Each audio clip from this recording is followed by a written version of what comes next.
Bonjour à toutes et à tous, c'est Tom le jardinier. Aujourd'hui, je voulais vous donner quelques petits conseils, quelques petites astuces pour le semis des bisannuels.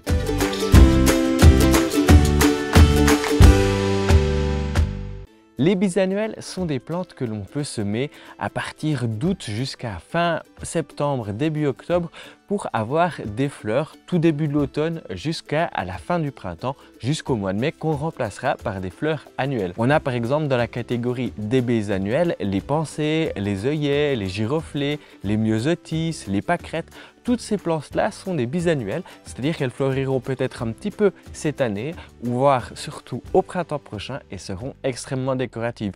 Au jardin, on les associe souvent dans des compositions, etc.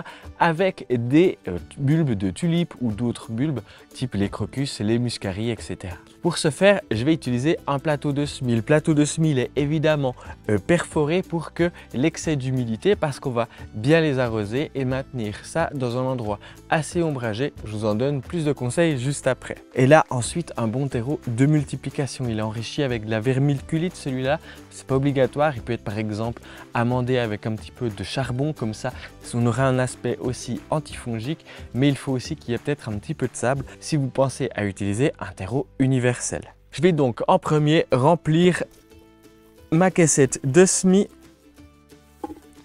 Voilà. Évidemment, comme le terreau est une matière précieuse, on évite d'en mettre plein à côté. Et là, si vous voyez des grosses mottes ou que sais-je, n'hésitez pas à les casser avec les doigts pour rendre encore le terreau plus souple. Faites un bon lissage pour avoir à peu près tout partout la même quantité de terreau sur votre plateau. Ensuite, pour mes graines, je vais utiliser un semoir. Je pense que pour cette plaque, je vais faire 3 variétés de pensées sur chacune, 3 variétés des bleus, des jaunes et des rouges, et je vais les séparer d'une petite brochette, mais vous pouvez utiliser par exemple un petit bambou ou simplement une étiquette pourvu que vous vous y retrouvez. Et je vais les semer en les répartissant de manière assez homogène.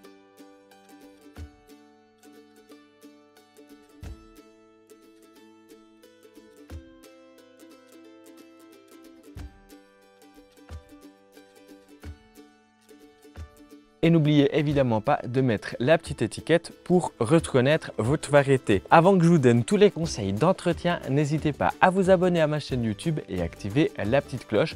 Et n'hésitez pas à mettre le pouce en l'air si vous appréciez mes vidéos. Là, les graines, je vais simplement les recouvrir à l'aide des doigts. On pourrait tamiser un petit peu de terreau dessus, mais elles sont suffisamment fines pour, à mon avis, ne pas avoir besoin d'avoir plus de terreau par-dessus. Ensuite, évidemment, je vais bien arroser et maintenir humide. Là, c'est vraiment crucial pour la réussite de vos semis. L'humidité doit être constante, le terreau doit avoir à peu près la consistance d'une éponge humide, pas plus, pas moins. Et je vous conseille vraiment de placer vos semis à un endroit le plus frais possible chez vous. Par exemple, une façade au nord, c'est l'idéal. Une fois qu'ils auront 2-3 feuilles, là vous pouvez les repiquer, soit directement dans votre jardin, soit faire une étape par dépôt ou etc. pour les planter plus tard à leur endroit définitif. Vous aurez des fleurs pour ce qui est des pensées et des pâquerettes, je pense d'ici la Toussaint, et vous aurez continuellement de nouvelles fleurs jusqu'à la mi-mai. Voilà, c'est tout ce que je voulais vous dire au sujet des semis des bisannuels. Et n'hésitez pas à me dire si vous faites des semis chez vous en cette période, notez-les dans les commentaires, ça me fera le plus grand plaisir et ça fera partager la communauté. Nous on se retrouve tout bientôt pour une prochaine vidéo. D'ici là, évidemment, bon jardinage, ciao jeunes pousses.